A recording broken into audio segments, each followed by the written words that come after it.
जय श्री कृष्ण, राधे राधे। आज मैं एक उत्पन्ना एकादशी के शुभ मुहूर्त बताने जा रही हूँ। मार्गशीर्ष मास की कृष्ण पक्ष की एकादशी का नाम उत्पन्ना एकादशी है। यह बहुत ही कल्याणकारी होती है। यह सांसारिक कष्टों को मुक्ति दिलाने वाली होती है, मोक्ष प्रदान करने वाली होती है, इसलिए इस व्रत को जरूर करना चाहिए। उत्पन्ना एकादशी 15 नवंबर को मध्य रात्रि में 12:49 पर शुरू होगी, जो कि अगले दिन 16 नवंबर को 2:37 पे रात को उतर जाएगी। ऐसे में उत्पन्ना एकादशी व्रत 15 नवंबर को शनिवार के दिन किया जाएगा। उत्पन्ना एकादशी का पारण है 16 नवंबर को, जो कि 2 घंटे का पारण है। दोपहर को 1:10 से 3:16 तक पारण का समय है। 15 नवंबर को 9:25 से सुबह 10:45 तक राहु काल रहेगा। इस बीच आप कोई शुभ काम न करें तो ज़्यादा ही अच्छा रहेगा। इस समय आप पूजा भी न करें तो ज़्यादा ही अच्छा रहेगा। इससे पहले ही आप पूजा समाप्त कर लें, चाहे इसके बाद भी पूजा करें तो अति फलदायक होगा। इस दिन अभिजीत मुहूर्त है 11:44 से 12:27 तक। विजय मुहूर्त है 1:53 से 2:36 तक। तो इस दिन विष्णु भगवान को पीला चंदन, पीला पुष्प, पीला फल चढ़ा के पूजा करना चाहिए। उस दिन तुलसी दल एक दिन पहले ही तोड़ लेना चाहिए और उस दिन तुलसी माता में जल भी नहीं डालनी चाहिए। रविवार के एकादशी के दिन तुलसी पत्ता नहीं तोड़ा जाता है और न तुलसी जी में जल डाला जाता है। और उस दिन विष्णु सहस्त्र नाम का पाठ करें तो शुभ फल देने वाला होता है। या तो ओम विष्णुवाय नमः, ओम नमो भगवते वासुदेवाय नमः, ऐसे सारा दिन जाप करते रहें। जो लोग व्रत करते हैं तो बहुत ही शुभ फल प्राप्ति होती है। आइए कथा की ओर चलते हैं। सूत जी कहने लगे, हे ऋषियों, इस व्रत का वृतांत उत्पत्ति प्राचीन में भगवान श्री कृष्ण ने अपने परम भक्त युधिष्ठिर से कहे थे, वही मैं तुमसे कहता हूँ। एक समय युधिष्ठिर ने भगवान से पूछा था कि एकादशी व्रत किस विधि से किया जाता है और उसका क्या फल प्राप्त होता है।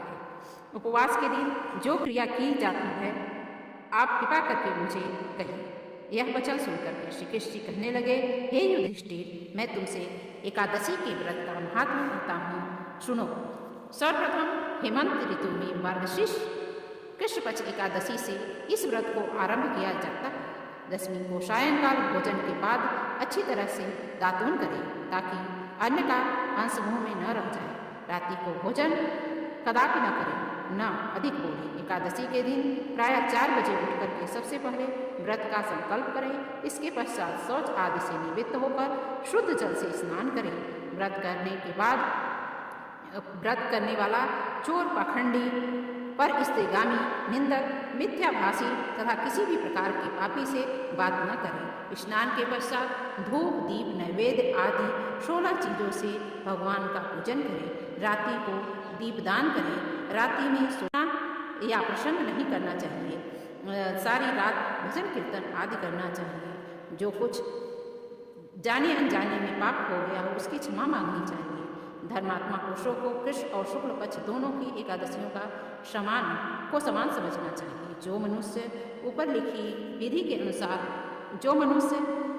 एकादशी के विधि के अनुसार व्रत करते हैं, उन्हें शंखोद्वार तीर्थ में स्नान करके भगवान के दर्शन करने का फल प्राप्त होता है। वह एकादशी व्रत के 16वें भाग भी समान नहीं है। व्यतिपात के दिन दान देने का 1,00,000 गुना फल होता है। संक्रांति से 4,00,000 गुना तथा सूर्य चंद्र ग्रहण में स्नान दान से जो पुण्य प्राप्त होता है वही पुण्य एकादशी के दिन व्रत करने से मिलता है। अश्वमेध यज्ञ करने से 100 गुना तथा 1,00,000 तपस्वियों को 60 वर्ष तक भोजन कराने से 10 गुना, 10 ब्राह्मणों अथवा 100 ब्रह्मचारियों को भोजन कराने से 1000 गुना पुण्य भूमि दान देने से होता है। उससे हम 1000 गुना पुण्य कन्यादान से प्राप्त होता है। इससे भी 10 गुना पुण्य विद्यादान से होता है। विद्यादान से 10 गुना पुण्य भूखे को भोजन कराने से होता है। अन्नदान के समान इस संसार में कोई भी ऐसा चीज़ नहीं है जिससे मनुष्य पितर दोनों तृप्त होते हैं, परंतु एकादशी के व्रत का पुण्य सबसे अधिक होता है। 1000 यज्ञों से भी अधिक इसका फल होता है। इस व्रत का प्रभाव देवताओं को भी दुर्लभ है। रात्रि को भोजन करने वाले को उपवास का आधा फल मिलता है और दिन में एक बार भोजन करने वाले को भी आधा ही फल प्राप्त होता है। जबकि निर्जल व्रत रखने वालों को महात्मा तथा देवता भी वर्णन नहीं कर सकते हैं। युधिष्ठिर कहने लगे, हे भगवान, आपने हजारों यज्ञ और लाख गौदान को भी एकादशी व्रत के बराबर नहीं बताया। सो यह तिथि सब तिथियों से उत्तम कैसे हुई बताइए। भगवान कहने लगे, हे युधिष्ठिर, सतयुग में मूर नाम का एक दैत्य उत्पन्न हुआ। वह बहुत ही बड़ा बलवान था, भयानक था। उस प्रचंड दैत्य ने इंद्र आदि, वसु, वायु, अग्नि आदि सभी देवताओं को पराजित करके भगा दिया। तब इंद्र सहित सभी देवताओं ने भयभीत होकर के भगवान शिव से सारा वृत्तांत कहा और बोले, हे कैलाशपति, मूर दैत्य से भयभीत होकर के सब देवता मृत्यु लोक में फिरते हैं। तब भगवान शिव ने कहा, हे देवताओं, तीनों लोकों के स्वामी, भक्तों के दुखों का नाश करने वाले भगवान विष्णु के शरण में जाओ। वे तुम्हारे दुखों को दूर कर सकते हैं। शिव जी के ऐसे वचन सुनकर के सभी देवता क्षीर सागर में पहुँचे। वहाँ भगवान को शयन करते देखकर हाथ जोड़ के उनकी स्तुति करने लगे।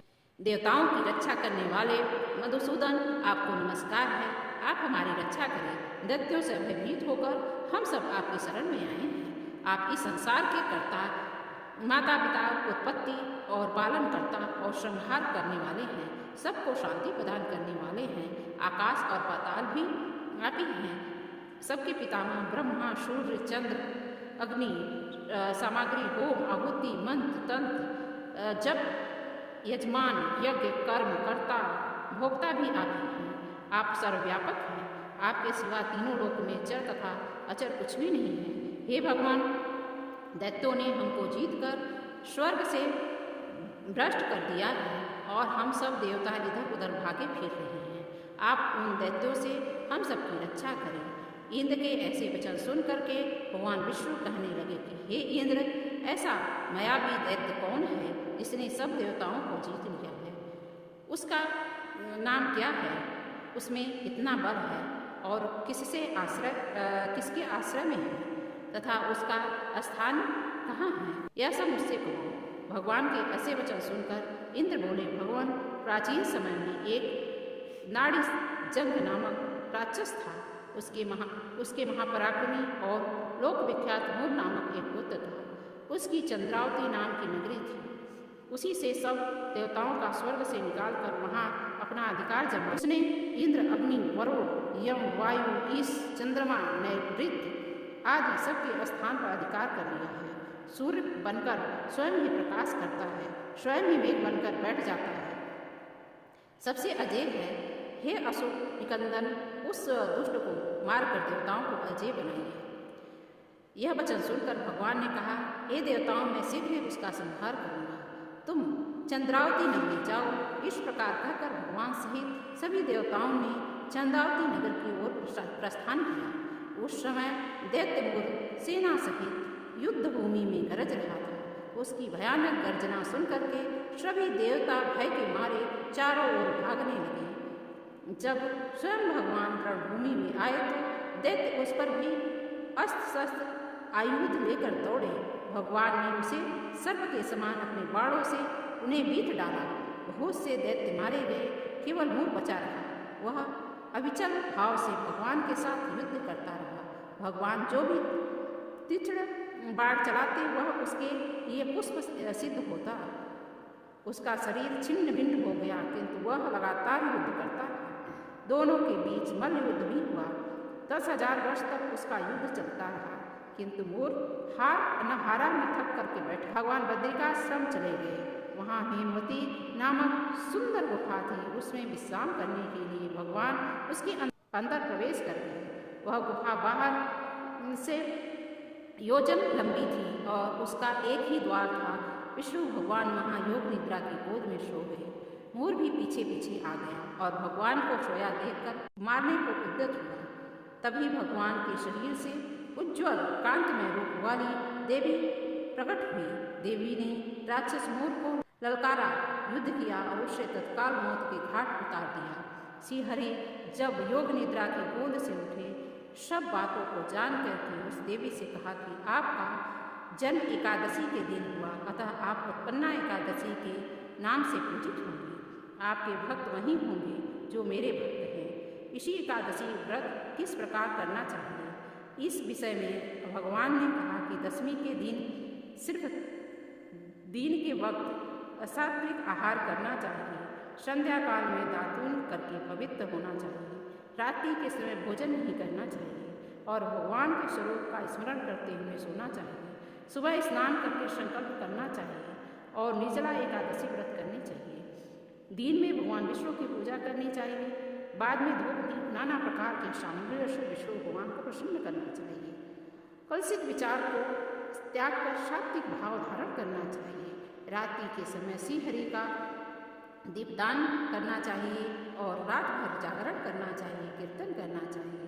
भगवान कहते हैं जो व्यक्ति इस प्रकार उत्पन्ना एकादशी का व्रत करता है उसे हजारों यज्ञों के बराबर पूर्ण फल प्राप्त होता है। जो भिन्न भिन्न धर्म कर्म से पूर्ण प्राप्त होता है उन सबके कई गुणा अधिक पूर्ण इस एकादशी का व्रत निष्ठा पूर्ण करने से प्राप्त होता है। यह तो थी उत्पन्ना एकादशी व्रत कथा। यह व्रत कथा सुन के आपको कैसी लगी? यदि आपको कथा यह सुन के अच्छी लगी हो तो अधिक से अधिक लोग को पहुँचाइए, शेयर कीजिए, जिससे उनको भी कथा की महिमा प्राप्त हो सके और आपको भी पूरा फल प्राप्त होगा। ओम हर हर महादेव। जय श्री कृष्णा। राधे राधे।